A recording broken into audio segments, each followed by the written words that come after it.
Hola, amics fricatius, avui us torno a portar una altra recomanació, sí que soc una mica pesada amb les recomanacions, però aquesta segur que us agradarà molt perquè sé com us agrada el Netflix i lo guai que és trobar una sèrie que us enganxa i fer-vos un bon marató, o sigui, és increïble aquella sensació, però bueno. Avui us porto les sèries més representatives que han passat pel llarg de TV3 al llarg dels anys i, per tant, si no les heu vist, una recomanació perquè us les mireu. Llavors, la primera sèrie de la que m'agradaria parlar és increïble i és Plats Bruts. Per començar, de veritat, espero que tothom s'hagi mirat un capítol de Plats Bruts en la seva vida perquè, a part, si no ho ha fet és perquè no ha volgut, perquè l'han tornat a emetre molts estius i a part estan tots els capítols en línia. I, bàsicament, penso personalment que Plats Bruts, i en especial el personatge del López, dona 30.000 voltes, perquè és del mateix actor, en Jordi Sánchez, el personatge del López, dona 30.000 voltes a l'Antonio Recio i tots aquells que surten a la que s'avecina. L'humor català és molt millor que l'humor espanyol. Llavors, ja tenim aquesta sèrie així de comèdia, però el gran pes de les sèries en català se centra en el drama, perquè, aviam, som catalans i ens agrada el drama i el salseo, que en català no sé com s'hauria de dir, salseig, no ho sé, si teniu alguna opció ja ens ho direu, però bàsicament el salseig català, els problemes, bàsicament, entretenint-nos amb els problemes i amb totes les històries dels altres. Llavors, la sèrie jo crec que és allò que seria el culebrón típic de TV3 seria La Riera, sense cap mena de dubte. I des d'aquí volem admirar la capacitat del guionista de la sèrie d'anar-se'n inventant trames i problemes i més problemes, perquè realment la sèrie va durar moltíssim i cada cop la liaven més en aquella cuina i no precisament perquè se'ls cremés el menjar. O sigui, era increïble la història d'aquella família, que bàsicament, ja ho he dit, però i es dedueix, però gira al voltant d'un restaurant, diguéssim, i d'un negoci familiar. Llavors, en la mateixa línia tindríem Vent del Pla, i, per exemple, El cor de la ciutat. Llavors, si ens centrem en més drama, perquè a TV3 sempre hi ha drama, però més drama adolescent, tindríem Merlí, que realment és una sèrie que va ser un gran fenomen, va ser com bastant boom, i que bàsicament narra la vida d'un professor de filosofia que fa classe a batxillerat, però és un professor molt peculiar, que realment, bé, és interessant veure la sèrie des d'aquesta perspectiva i a part tracten moltes temàtiques adolescents que penso que és important que es visualitzin i amb la família perquè també puguin veure tot el que pot passar, no? Encara que no tot en aquella sèrie sigui superversemblant, però sempre està bé aquest component de fantàstic. Llavors, hi ha la segona part de la sèrie, produïda per Movistar Plus, que és Merlí Sapere Aude i que està gravada a un lloc molt bonic, que a més la Facultat de Filologia i Comunicació de la Universitat de Barcelona. Llavors, també en aquesta mateixa línia tindríem les de l'Hoquei, que actualment l'estan fent a TV3 els dilluns, després del Telenotícies, per si us interessa, i narra una història d'un equip d'hoquei que bàsicament ja també salseo entremig i la veritat és que està molt bé, o sigui, cada cop m'he enganxat i la veritat és que està molt bé. I la primera temporada està disponible al Netflix.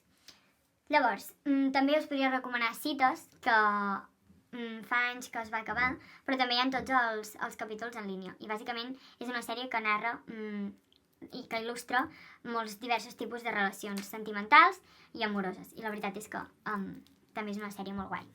Per últim, ja en vaig parlar en el vídeo de la música, us recomanaria Polseres vermelles, que no l'he dit a vegades perquè és com es deslliga una mica de la temàtica. Polseres vermelles narra la vida de... Bueno, principalment es centra en el protagonista, que és en Lleó, però narra la vida d'uns joves a l'hospital i de com creen un grup, diguéssim, en un hospital i bàsicament il·lustra i mostra en part aquesta vida alternativa que la gent pot estar vivint en un hospital, tot i que també la sèrie té, igual que Merlí, un component de fantasia, no? I perquè moltes coses dels que van a aquell hospital no serien possibles, però tot i així és una sèrie increïble, per mi és la millor, és de les preferides que tinc, i ara mateix la fan just després de les de l'Hoquei, o sigui que els dilluns ara tornen a tenir sentit. Doncs pel que fa a pel·lícules, us en recomanaria també 3. La primera és Fènix 1123, protagonitzada per Emil Cardoner, un autor de Polseres que també surt a Polseres vermelles i que està dirigida per en Joel Joan, que curiosament és un dels protagonistes de Plats Bruts. Bàsicament les sèries en català sempre surten els mateixos i en veritat és una sort perquè podem gaudir molt d'ells.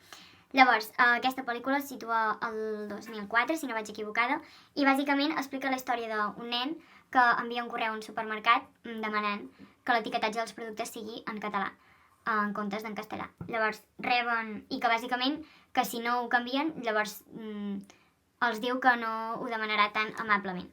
Llavors aquest fet fa que el seu correu sigui interpretat com una amenaça de terrorisme informàtic per la Guàrdia Civil i llavors representa que el van a buscar a casa.